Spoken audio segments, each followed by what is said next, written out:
orang-orang yang dikasih ilmu oleh Allah, orang-orang beriman yang dikasih ilmu oleh Allah, ilmu warisan dari para utusan Allah.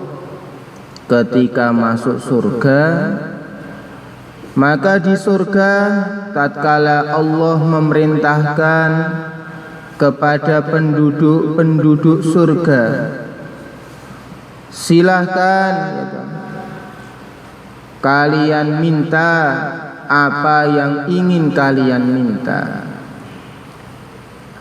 Maka para penduduk surga saling bertanya, apa yang lagi kita inginkan, apa lagi yang hendaknya kita minta. Maka para penduduk surga pun akhirnya datang sowan kepada para ulama. Mereka akan bertanya kepada para ulama, kita dipersilahkan untuk meminta kepada Allah apa yang hendaknya kita minta. Maka para ulama pun berkata kepada mereka, mintalah ini dan ini.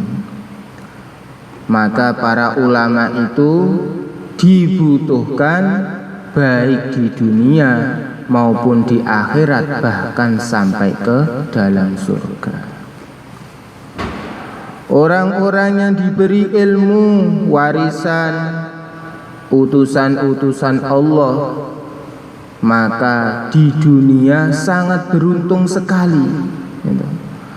Meskipun dia bukan seorang nabi, meskipun para ulama ini bukan utusan-utusan Allah, bukan para rasul, di mana yang dijamin terjaga dari dosa hanya para nabinya Allah saja.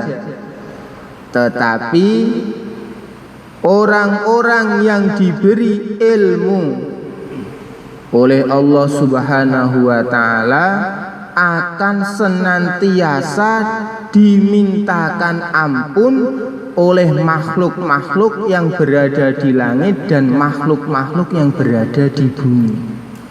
Bahkan sampai ikan-ikan di lautan akan memintakan ampun untuk orang-orang yang dikasih anugerah ilmu warisan para nabi, para rasul. Sehingga meskipun mereka tidak terjaga dari dosa, terkadang mereka dengan kelemahannya terpeleset dalam dosa yang tidak mereka sengaja. Tetapi seluruh makhluk yang dikehendaki oleh Allah, yang berada di langit, yang berada di bumi, senantiasa memintakan ampun untuk dirinya.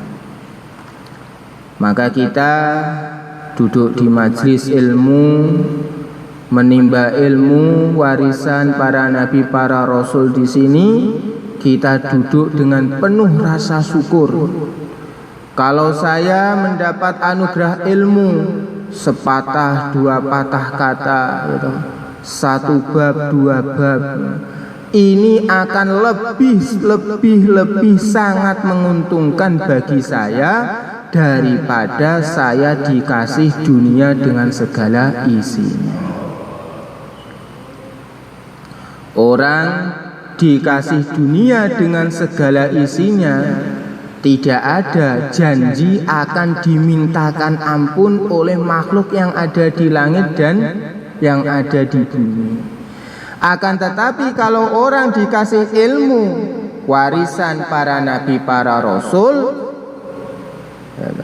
sudah menjadi sabda baginda Rasulullah Sallallahu Alaihi Wasallam, dan sabda beliau pasti benar bahwa mereka akan dimintakan ampun oleh makhluk yang ada di langit dan yang ada di bumi. Semoga termasuk kita semua.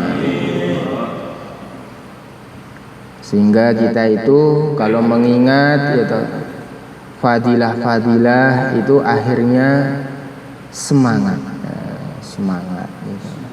istiqomah, istiqomah.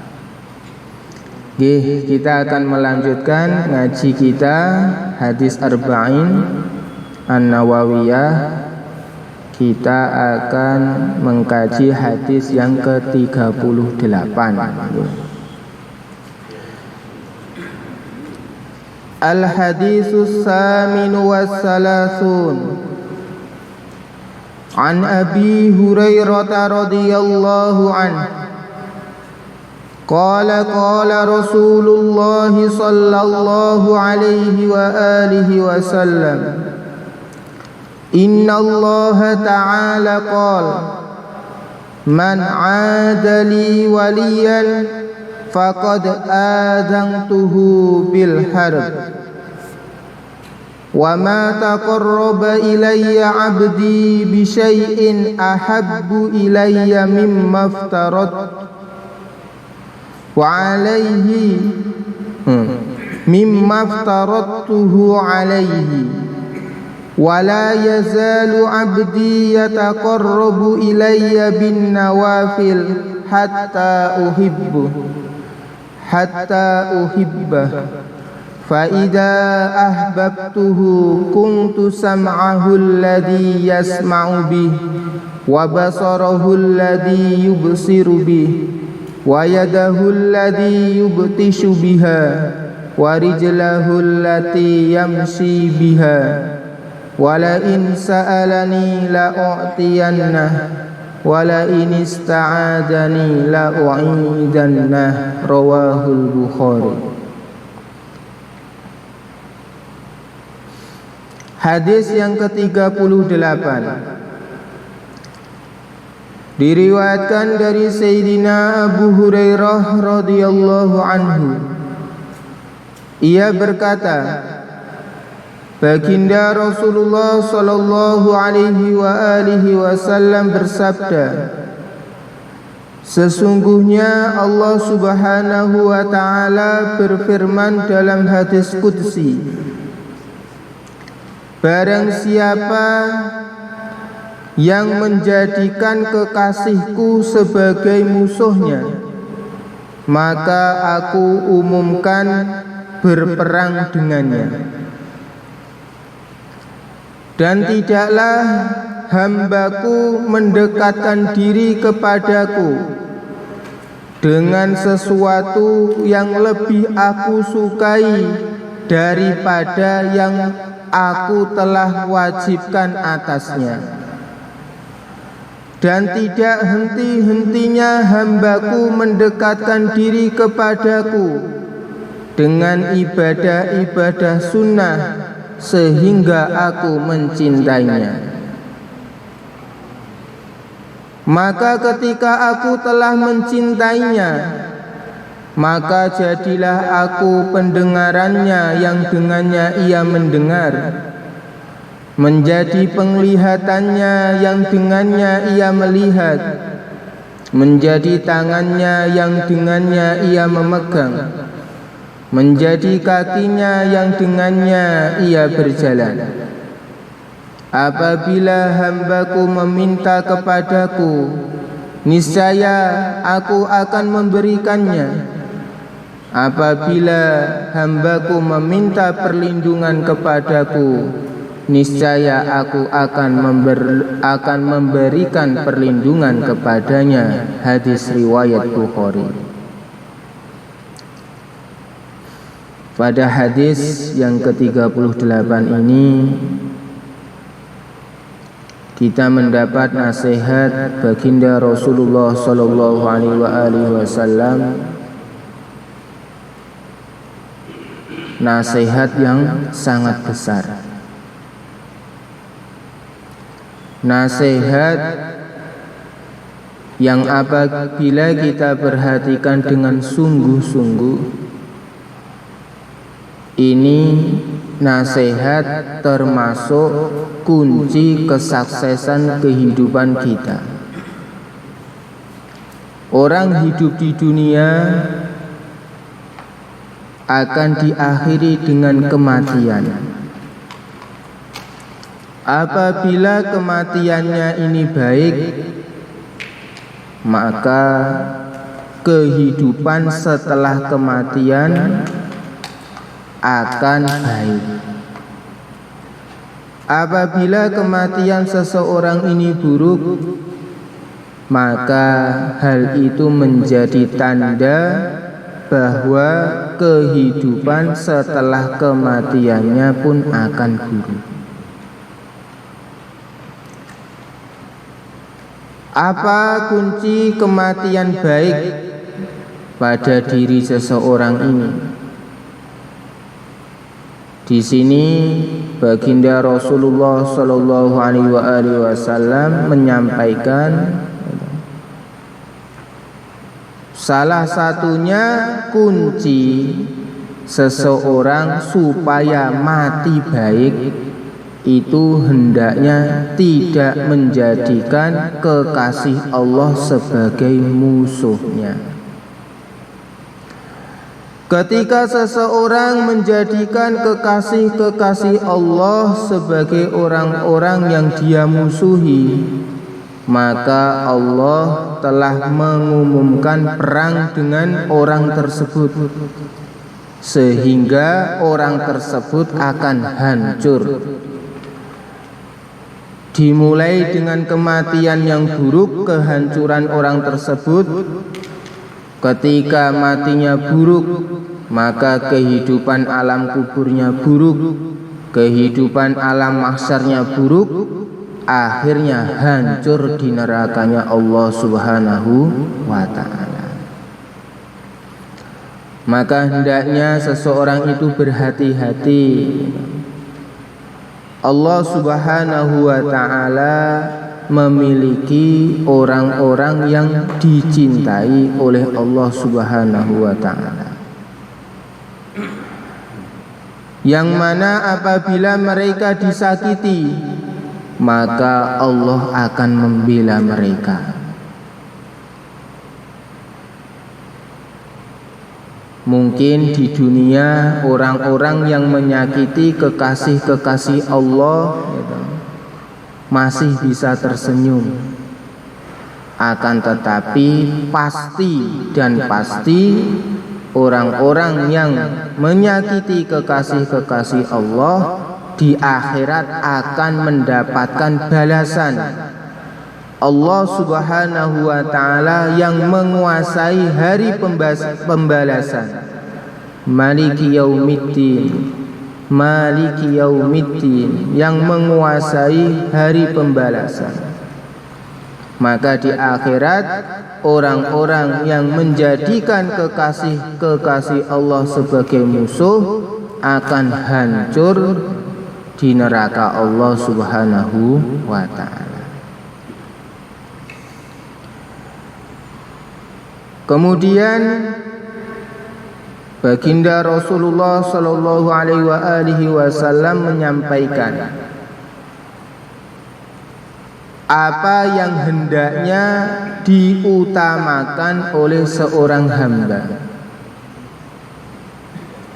Hamba Allah yang berupa manusia ini adalah makhluk yang lemah, serba terbatas, kemampuannya terbatas, waktunya terbatas, kegiatannya banyak. Maka mana yang hendaknya didahulukan? Kita mendapatkan nasihat, wa ma taqarraba ilayya 'abdi bi syai'in ahabbu ilayya mimma aftaradtuhu alaihi.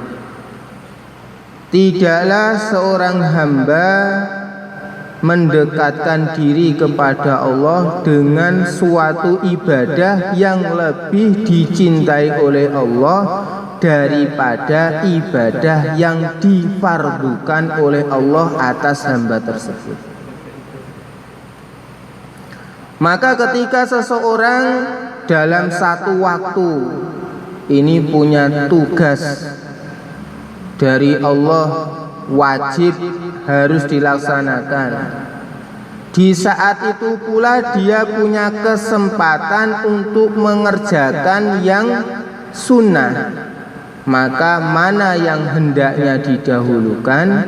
Yang hendaknya didahulukan adalah yang wajib. Yang hendaknya didahulukan adalah yang wajib. Hadis wa ma taqarraba ilayya 'abdi bi syai'in ahabbu ilayya di sini juga menjadi dalil bahwa mendekat kepada Allah itu dengan ibadah. Mendekat kepada Allah dalam hadis ini menggunakan ungkapan secara kiasan. Bahasa Arab, bahasa Indonesia ataupun bahasa-bahasa yang lain ini memiliki makna hakiki, juga memiliki makna kiasan. Maka tidak benar pendapat sebagian orang seluruh makna dalam Al-Quran ataupun Al-Hadis hanya makna hakiki, tidak ada makna kiasan.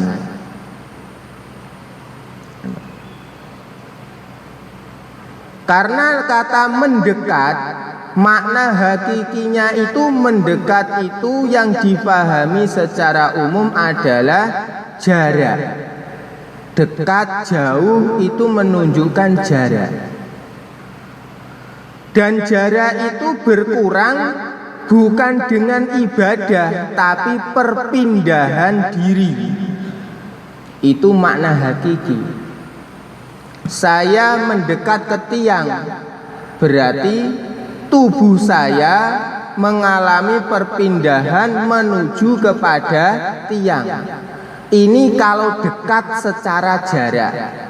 Dekat jauh dengan makna hakiki. Tetapi kalau dekat jauh dengan makna kiasan, maka mendekat kepada Allah dengan ibadah. Maksudnya apa? Maksudnya apa? Hal ini menunjukkan Allah dekat dengan kita itu kiasan, bukan kita dengan Allah ada jarak sekian-sekian, bisa lebih mendekat, bisa lebih menjauh secara jarak. Tidak seperti itu.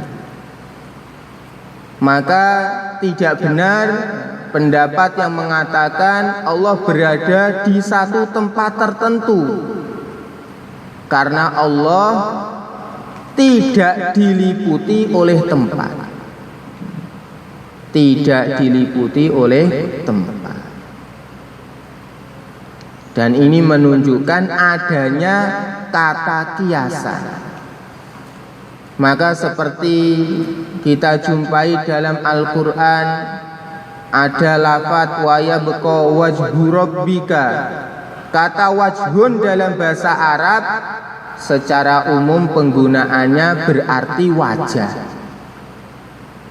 Tetapi ini tidak mungkin diartikan untuk sesuatu yang dinisbatkan kepada Allah.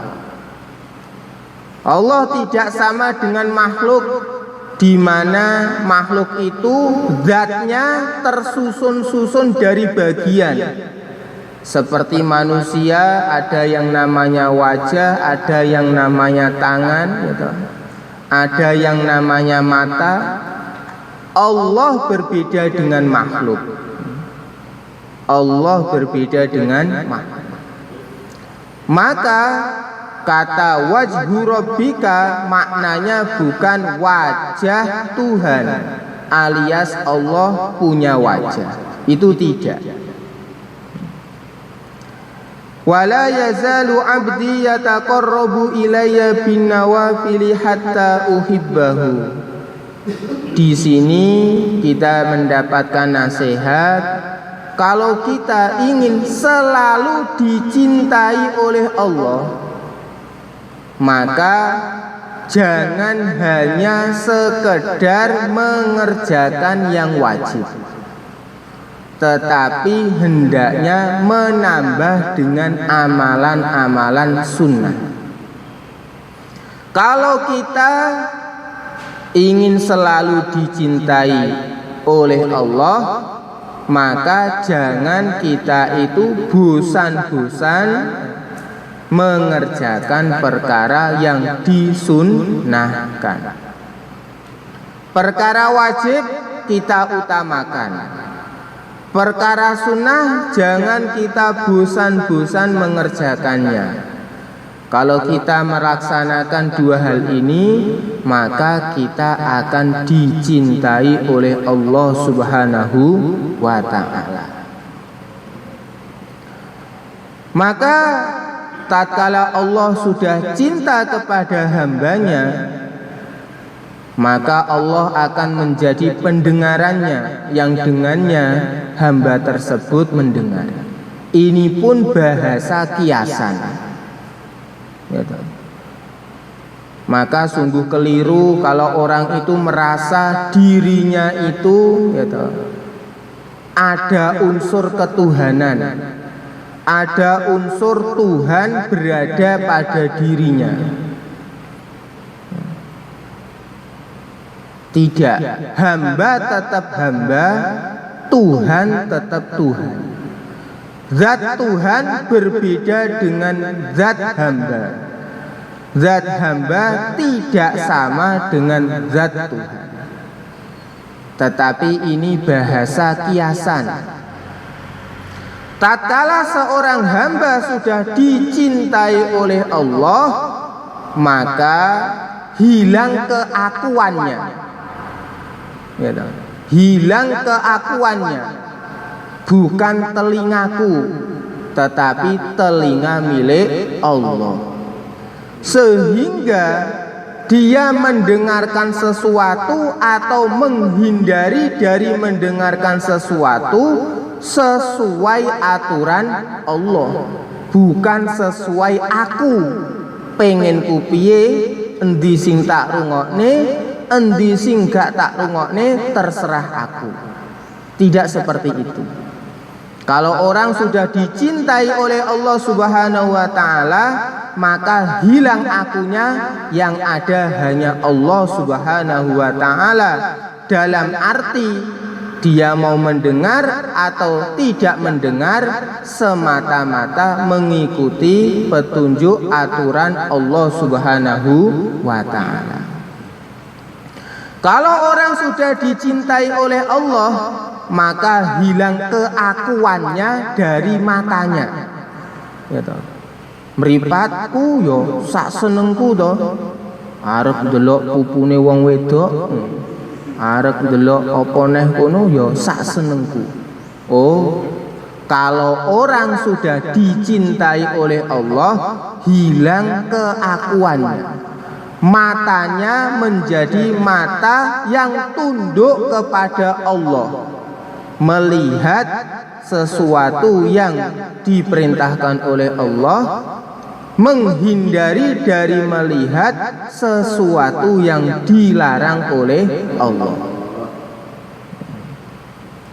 Wa yadahul lati yubtishu biha, wa yadahul lati yubtishu biha. Tangannya pun hilang keakuannya.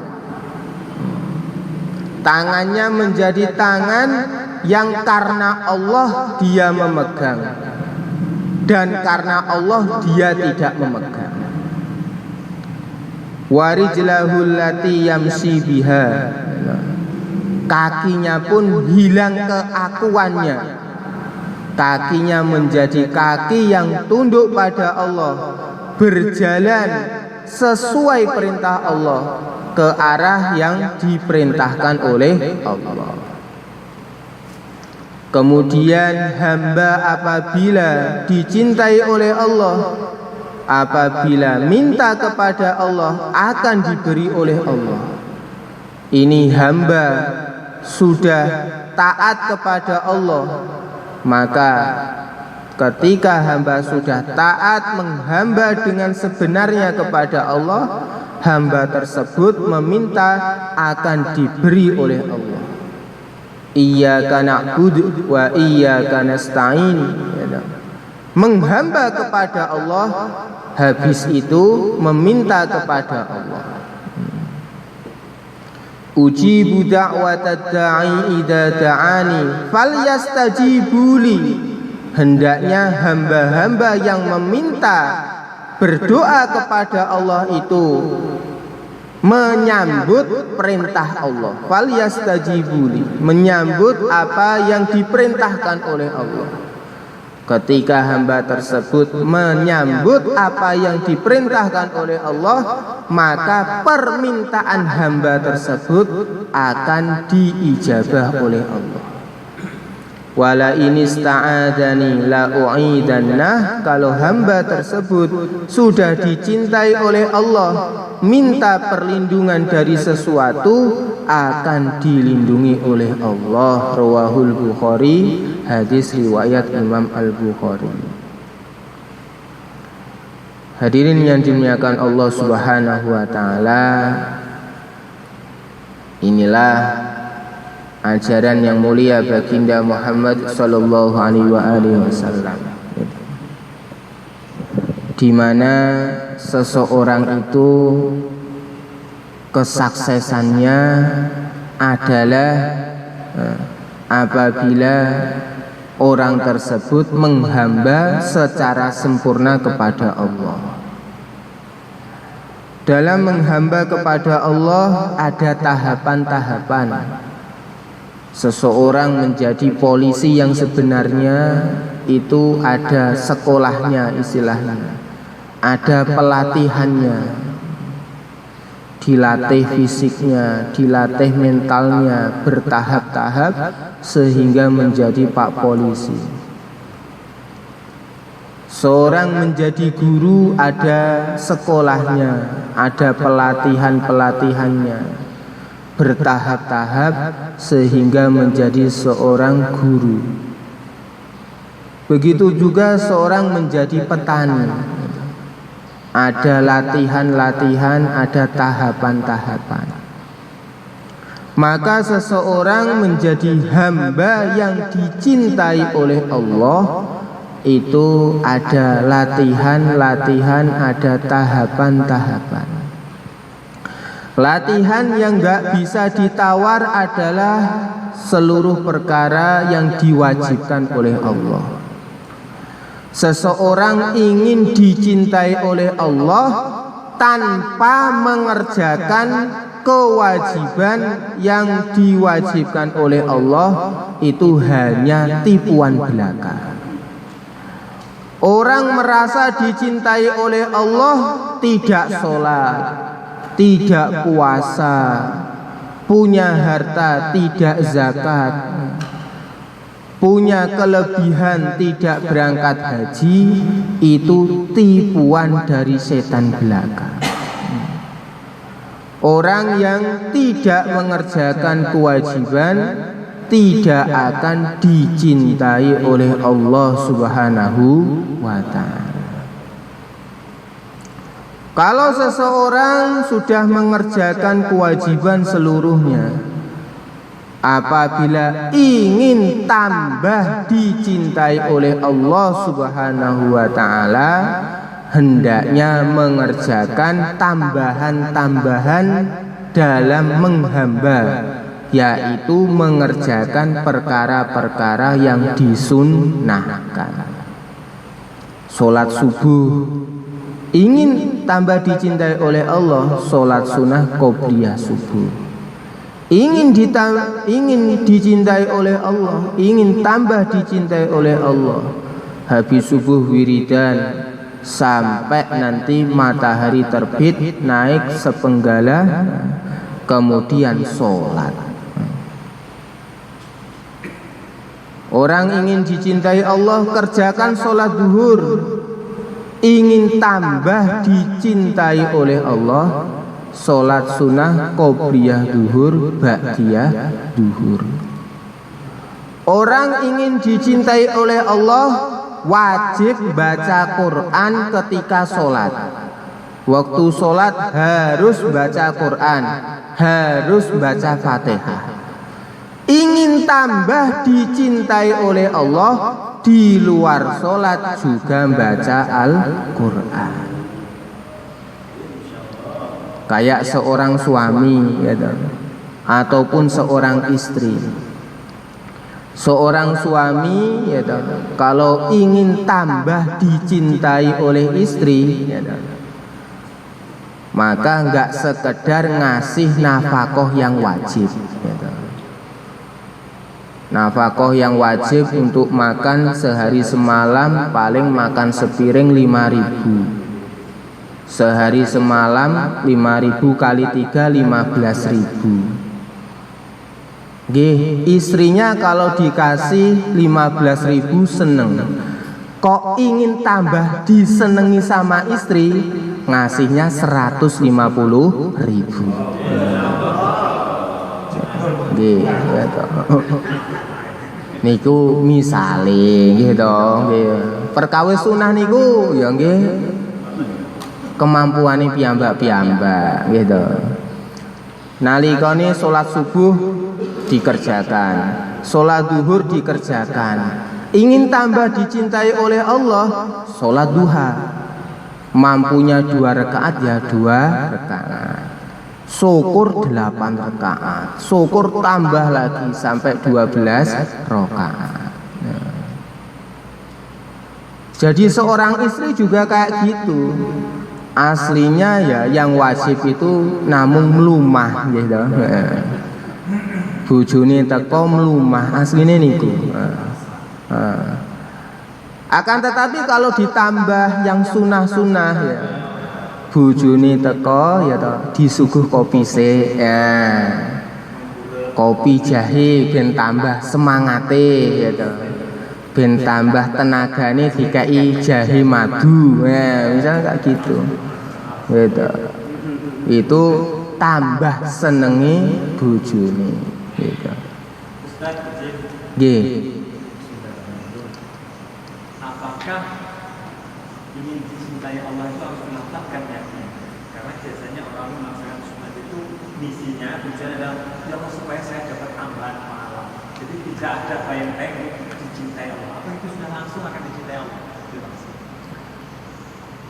Kalau ingin dicintai oleh Allah, disyaratkan mengucapkan alangkah kasihan orang-orang yang tidak bisa berkata-kata. Gitu. Cinta itu hati. Sebetulnya Allah Subhanahu wa Ta'ala sudah memberikan gambaran dalam Al-Quran kapan seseorang itu sebetulnya cinta alaminya kepada Allah itu semakin tumbuh subur. Ada isyarat dalam Al-Quran, walladzina amanu asyaddu hubban lillah. Cinta kepada Allah dihubungkan dengan iman. Tatkala iman, dan iman itu berada dalam hati. Iman itu berada dalam hati. Tatkala kualitas keimanan seseorang itu meningkat, maka kecintaan kepada Allah juga meningkat. Sebaliknya, tatkala kualitas keimanan itu merosot, cinta kepada Allah juga merosot. Jadi sebanding dengan kualitas keimanannya. Memang ya toh, bukti dari apa yang berada di dalam hati itu bisa melalui lesan. Ketika seseorang cinta kepada Allah ya toh, maka termasuk wiritannya kalau pagi itu raditu billahi robba wa bil islami dina wa bi muhammadin rasulah. Dalam sebagian riwayat seperti itu. Ridho Allah sebagai Tuhan, ridho Islam sebagai agama, ridho sebagai baginda Muhammad sebagai utusan yang diikuti. Orang seperti ini wajibat lahul jannah, wajib masuk surga. Memang termasuk bukti ungkapan cinta, tetapi bukan cinta itu sendiri, adalah lesan. Adalah lesannya itu selalu mengucapkan kata-kata yang disenangi oleh yang dicintai. Maka termasuk ya ungkapan cintanya ya membaca tasbihat ya, subhanallah wa bihamdihi subhanallahil azim ya. Dalam riwayat hadis ya, ada 2 kalimat ya, ringan di lisan ya, berat di timbangan amal, dicintai Allah yang Maha Rahman, yaitu subhanallah wa bihamdi subhanallahil azim. Maka kalau seorang itu mengungkapkan cintanya kepada Allah, silahkan. Tetapi lesan itu, mana cinta gombal atau cinta hakiki, itu sebetulnya apa yang dalam hati. Apa yang dalam hati. Jadi bukan syarat seseorang itu diakui punya cinta ketika mengucapkan ya. Tetapi ketika cinta yang hakiki berada dalam hati, maka otomatis akan keluar pembuktian dari cinta yang ada dalam hati itu tersebut. Dan pembuktian itu enggak harus lewat ucapan. Terkadang orang itu enggak bisa berkata-kata romantis, wes kecili kok gitu. Orangnya menengan gitu, nyusun kata-kata ya. Dulu waktu pelajaran bahasa Indonesia suruh bikin puisi ya, 2 jam itu ya nggak dapat. Memang nggak bakat itu berkata-kata yang romantis, berkata-kata indah, itu nggak bakat. Tetapi seorang istri itu bisa merasakan betapa suaminya cinta kepada dirinya. Dan gak harus melalui kata-kata, tetapi melalui tindakannya. Justru itu yang sangat lebih berkesan. Karena kadang kalau secara ucapan kok gak dibarengi dengan tindakan, maka dikatakan gombal. Dikatakan gombal. Memang para ulama memberi tuntunan ketika mau beribadah ya toh, sebagian para ulama ya toh, untuk mengungkapkan bahwa hidup mati, sholat, beribadah apapun ini untuk Allah, mereka mengatakan dengan ucapan kata-kata ilahi anta maksudi waridoka matlubi ya. Itu ungkapan, tetapi hakikat cinta itu yang dalam hati. Itu yang dalam hati, sehingga ya, terkadang itu apa yang dalam hati itu ya memang kalau orangnya bisa mengungkapkan secara lesan itu bagus ya loh. Tetapi jangan menilai hanya secara lesan.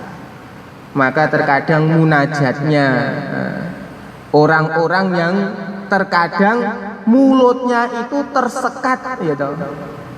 Mulutnya tersekat ya toh, dari bisa berkata-kata.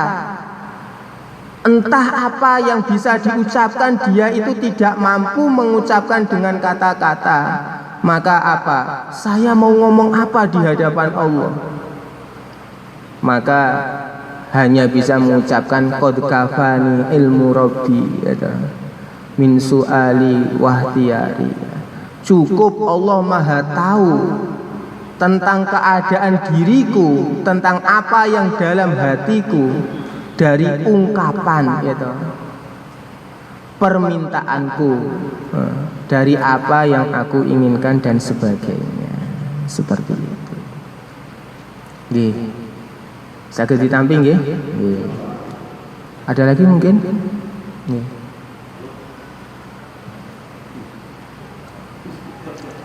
Ini urusan cinta nih pun kadah pengalaman menawi kalih makhluk nggih. Menawi kalih makhluk kita niki pun kadah pengalaman gitu. Cinta dumateng istri, cinta dumateng anak no. Niku angsal mboten nggih angsal. Ketika cinta kita itu melaksanakan perintah Allah. Ketika kita cinta kepada istri melaksanakan perintah Allah.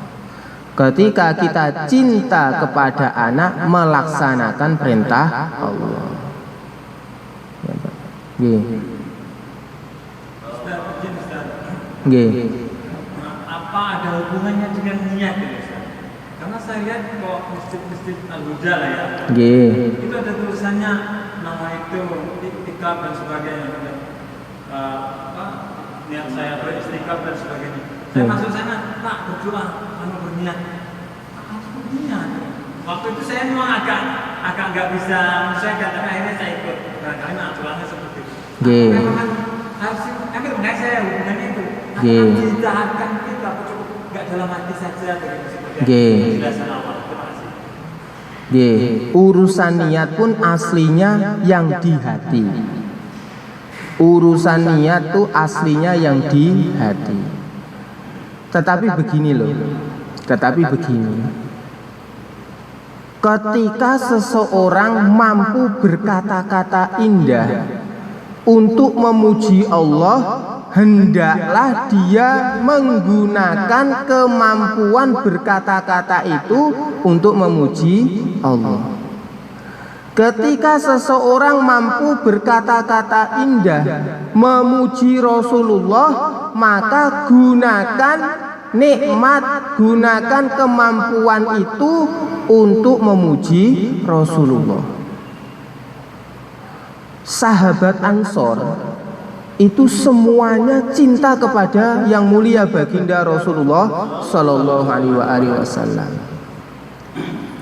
Kemudian ketika baginda Rasulullah SAW dari Makkah hijrah ke Madinah, disambut sahabat Ansor hatinya penuh dengan cinta.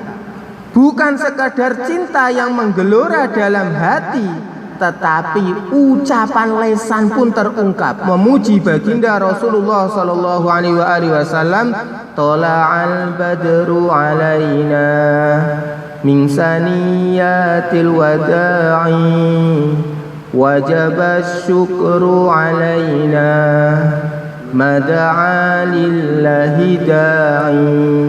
Diucapkan pujian kepada Rasulullah. Ini pun bahasa kiasan, telah terbit purnama atas kita. Baginda Nabi itu manusia, bukan bulan purnama. Maka ini bahasa kiasan. Pernah para sahabat juga mengungkapkan rasa cintanya kepada baginda Rasulullah Sallallahu Alaihi Wasallam tatkala peperangan Khandaq, musim dingin, musuh menyerang Madinah, sekutu lagi, gabungan koalisi dari beberapa kabilah, sehingga Madinah dikepung. Maka cara pertahanannya digalilah parit, diakses masuk ke Madinah. Maka musim dingin, minim bahan makanan, para sahabat tetap setia menemani baginda Rasulullah SAW dalam perjuangan.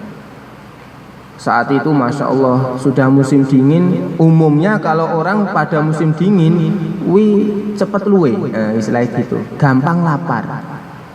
Tapi saat itu bahan makanan tidak banyak. Maka saat itu sebagian sahabat tampak telah mengganjal perutnya dengan 2 buah batu. Maka untuk menghibur para sahabatnya, Rasulullah menampakkan membuka perutnya diganjal dengan 3 batu sudah. Berarti laparnya lebih lama. Laparnya lebih lama. Maka tatkala mereka menggali parit itu, mereka sambil berkata-kata, memuji-muji. Nahnul ladzina baya'u Muhammada 'alal jihadi ma bakina abada. Kami adalah orang-orang yang telah berbaiat kepada Muhammad atas perjuangan selama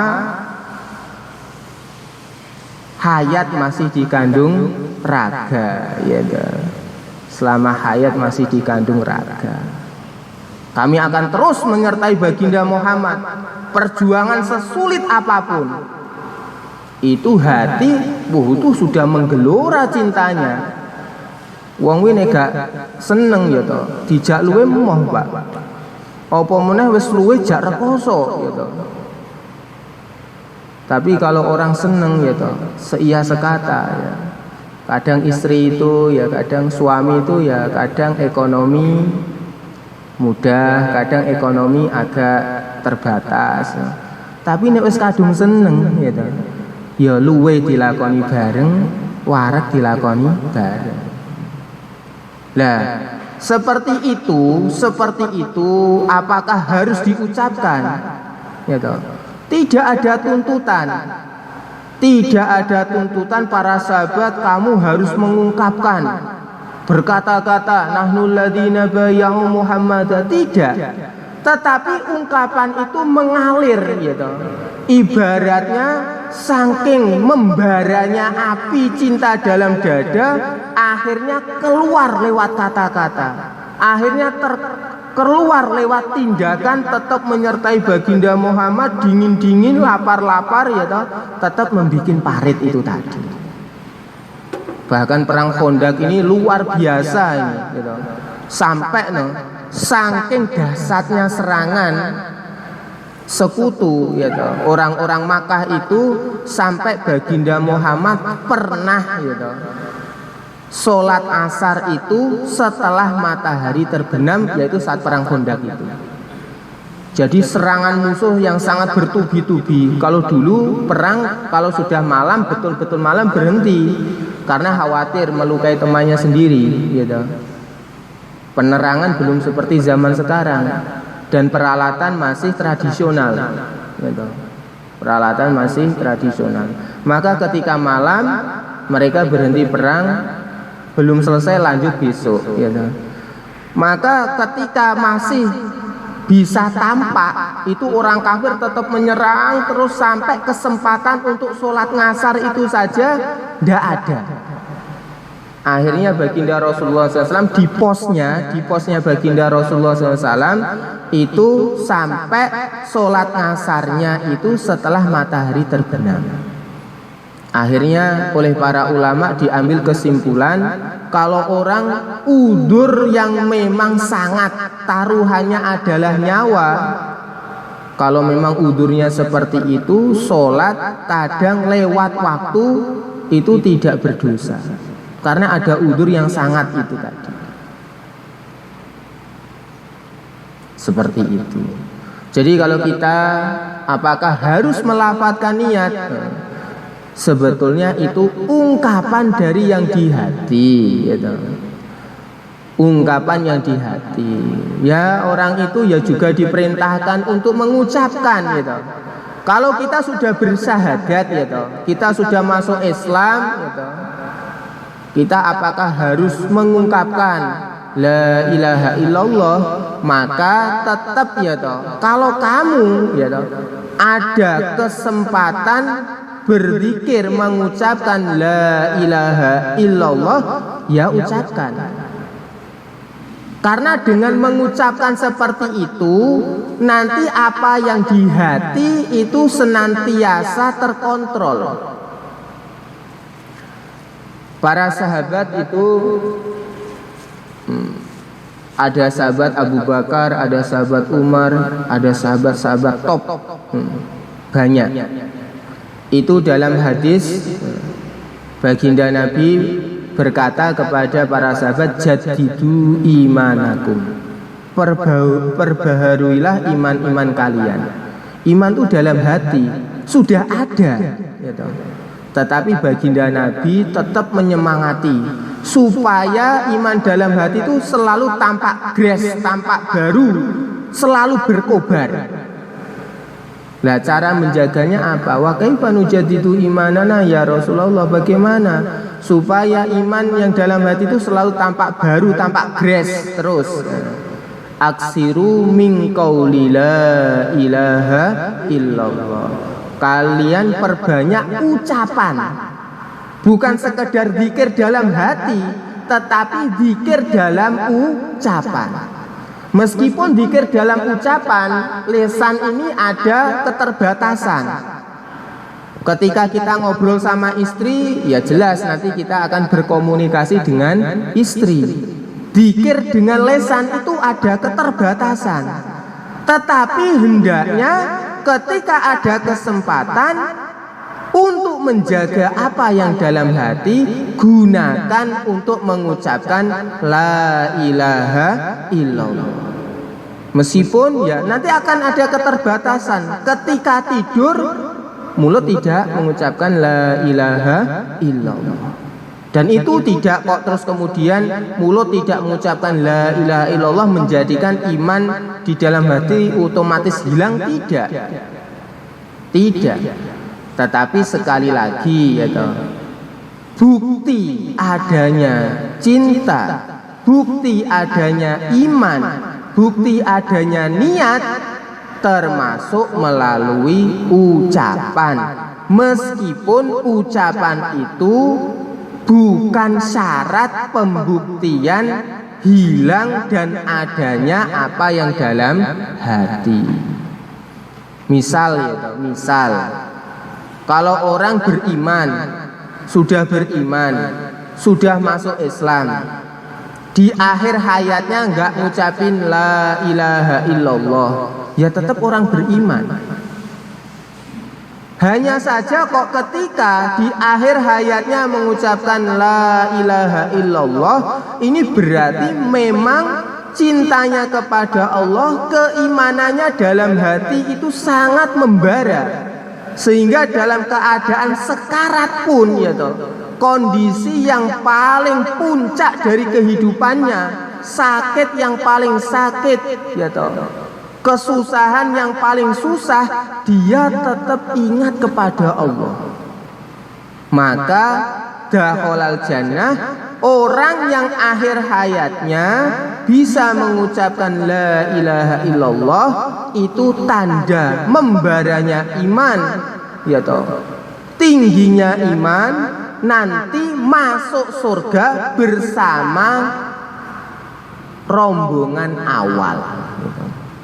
Kalau orang sudah beriman, meskipun akhir hayatnya enggak ngucapin la ilaha illallah, nanti tetap masuk surga.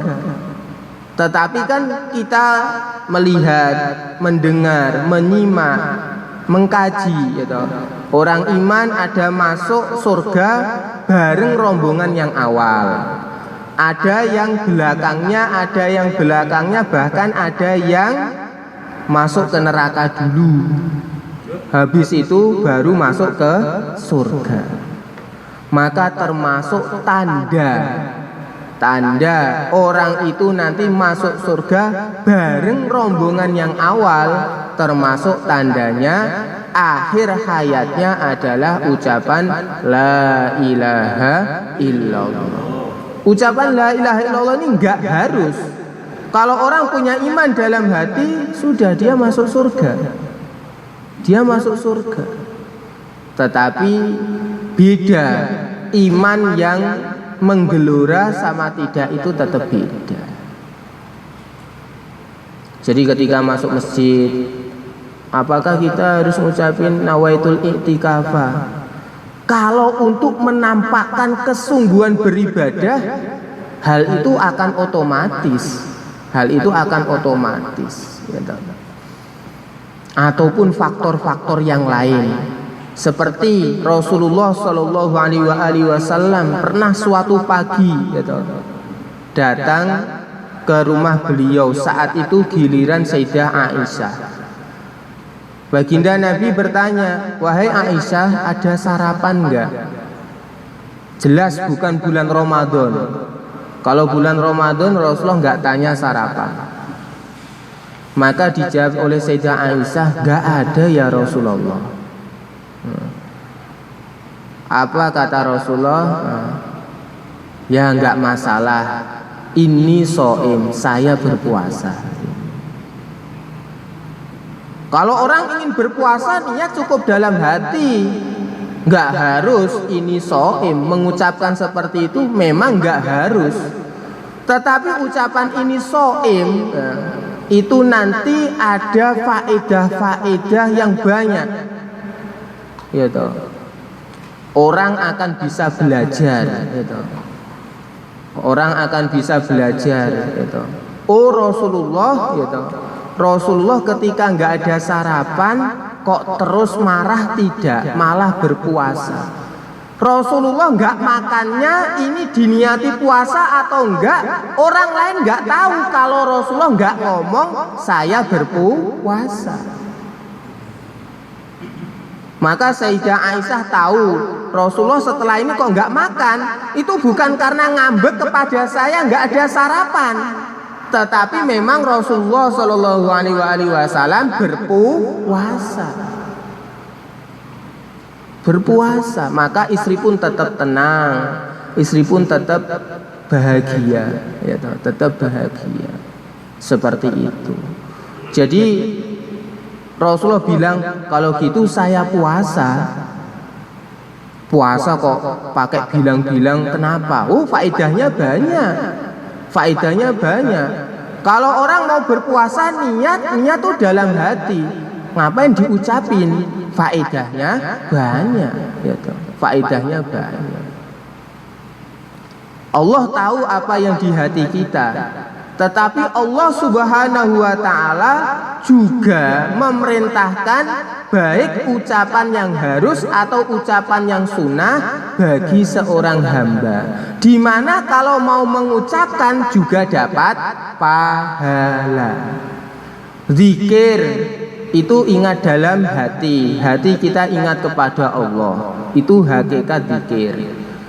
Lah terus apakah perlu baca bacaan?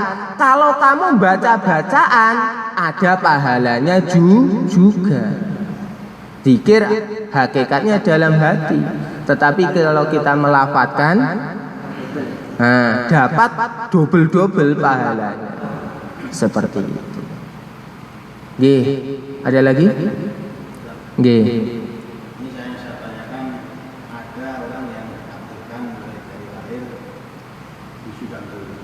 Iya. Terus dia mungkin untuk keterbatasan biaya, dia kan nggak di sekolahan dulu ya. Iya. Apakah seorang seperti ini juga diberikan tanggung jawab untuk beribadah kepada Allah? Kalau tidak ada komunikasi, belas. Kalau sejak lahir itu ya. Orangnya cara belajarnya gimana untuk berkomunikasi?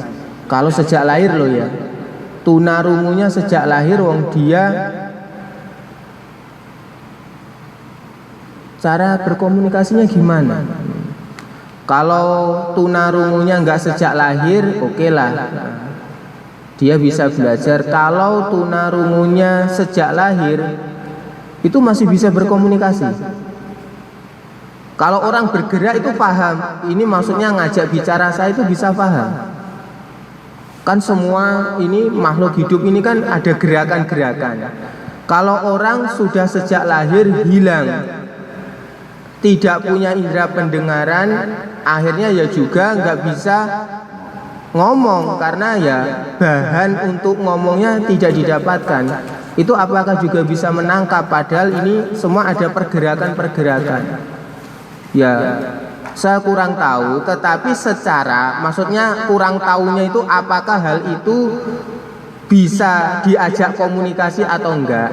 Maksudnya begini, kalau dia bisa diajak komunikasi, kemudian nyambung komunikasinya, diajak kepada Islam, nyambung komunikasinya dengan entah bahasa gimana, maka ketika dia mendapatkan komunikasi ajaran Islam, dia ada tuntutan untuk menerima ajaran Islam.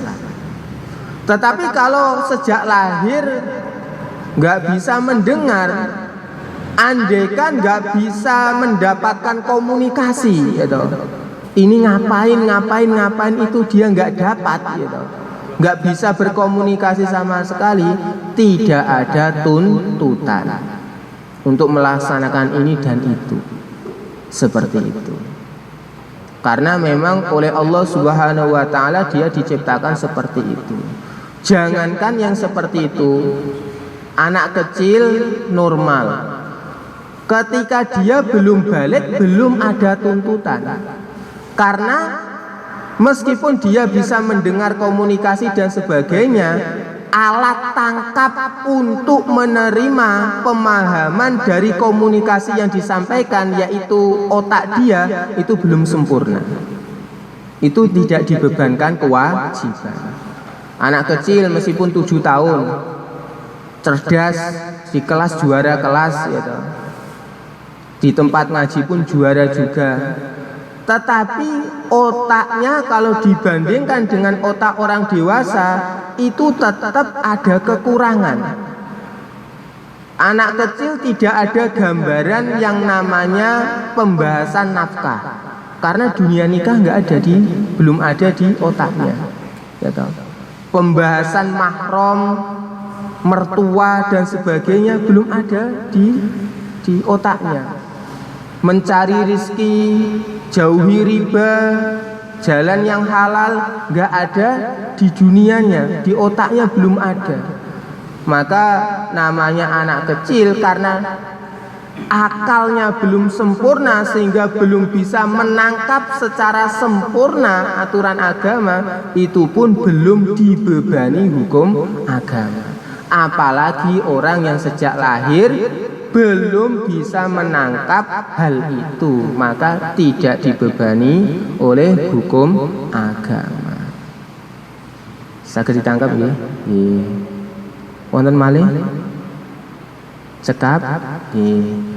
Mugi-mugi Allah tampi ndadosaken asbab hidayah, kebukaipun sedaya kasainan lan barokah, tertulpun sedaya keawanan dan kecelakaan kangge diri kita, keluarga kita, keturunan kita, sederek kita, kerabat kita, tetangga kita, ahli kampung kita, rencang-rencang kita, umat seluruh alam. Kita tutup lan doa kifaratul majelis. Subhanallah wa hamdihi, subhanakallahumma wa hamdika, asyhadu an la ilaha illa anta, astaghfiruka wa atubu ilaik. Wassalamualaikum warahmatullahi wabarakatuh.